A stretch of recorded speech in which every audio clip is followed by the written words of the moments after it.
In my number third spot, we got the Nuo robot, added in the update 11.0 with his brother Leo. Whenever it attacks a enemy robot, it gives a damage boost to itself and the ally it is linked to. So this makes it a pretty good assassin robot. Well, it is weak, that is for sure, but it can deal a lot of damage there. Paired with the Nuo's MK3 damage bonus, and it's given to enemies, it can be very powerful. It can do a lot of damage to enemies, like in the build you're seeing in the video right here, in the gameplay right here. So yeah, with teammate support, you can do a lot with this thing. The only downside is that it's very fragile. So if you don't spam the unstable conduit, it can die kind of fast, to be fair. But the speed and the constant blinding effect makes it actually pretty good. The best drone to use on this thing is of course the Aopo drone, which gives it a cleansing effect whenever you get damage bonus, and a shield when you drop down after 4 seconds, and you also get 25% more HP while you're in the air. So it makes it a little more like, well, what can you say, a little more makes it survive for a longer period before it can die. It is very fast, as you can see from the gameplay here. So it can move around the map pretty darn quickly, to be fair. So yeah, as you can see, my Nuo is absolutely getting cooked, but I'm cooking myself as well and helping out my team as well, who also gets the bonus. And paired with the pilot, you don't lose any gray health when you're linking to someone, and you constantly heal health, which is actually pretty good in my opinion. So with the pilot, this thing is a beast. In my second spot, we got the Kaji robot, a robot which was introduced very recently. Actually, it was introduced in the update 10.4. It is a new type of robot which we have never seen, except the design of course kind of looks like the team version of Ravager.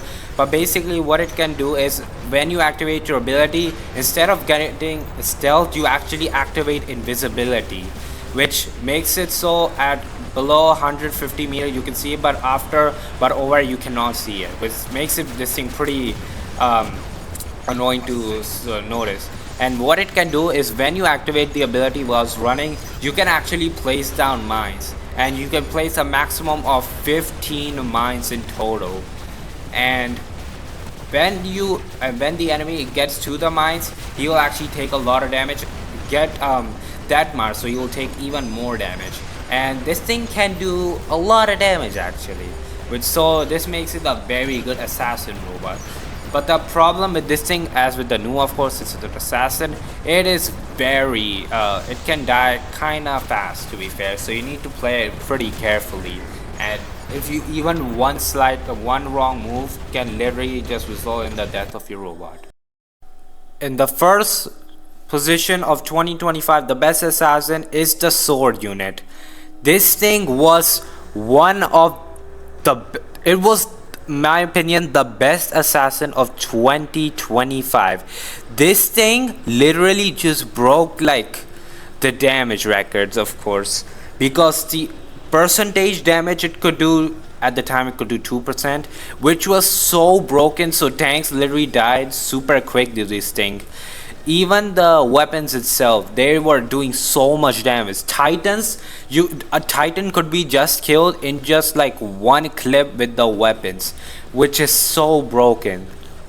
The built-in weapon also does a lot of damage as well. And yeah, it also is the first robot to have a melee attack, which is pretty cool, to be fair.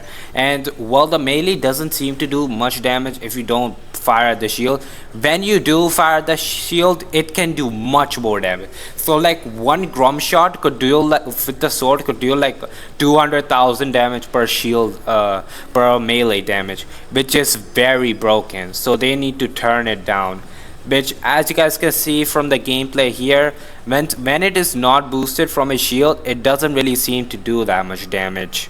So yeah, So the thing, the pretty much kind of like the only reason it's meta is because people, I don't even know why, just shoot at the shield. Either they don't know how this thing works, or they've never tried it before. But as you guys saw, whenever the shield is boosted, it actually does a lot more damage. And with the pilot, you get the executioner skill. So when your enemy drops below 7% health or 15% health or less, you can actually execute them. This includes for times as well. So yeah, it's pretty broken. Yeah, as you guys saw, I just literally just killed a Hastatus and a Condor with this, with them boosting up my shield. So yeah, never boost the shield, guys. Anyways, I hope you guys enjoyed this video. This was my opinion, by the way, guys, so different people might have different opinions, but yeah, let me know what you think of this, and subscribe to my channel and join my new Discord server below as well. See you guys in the next one.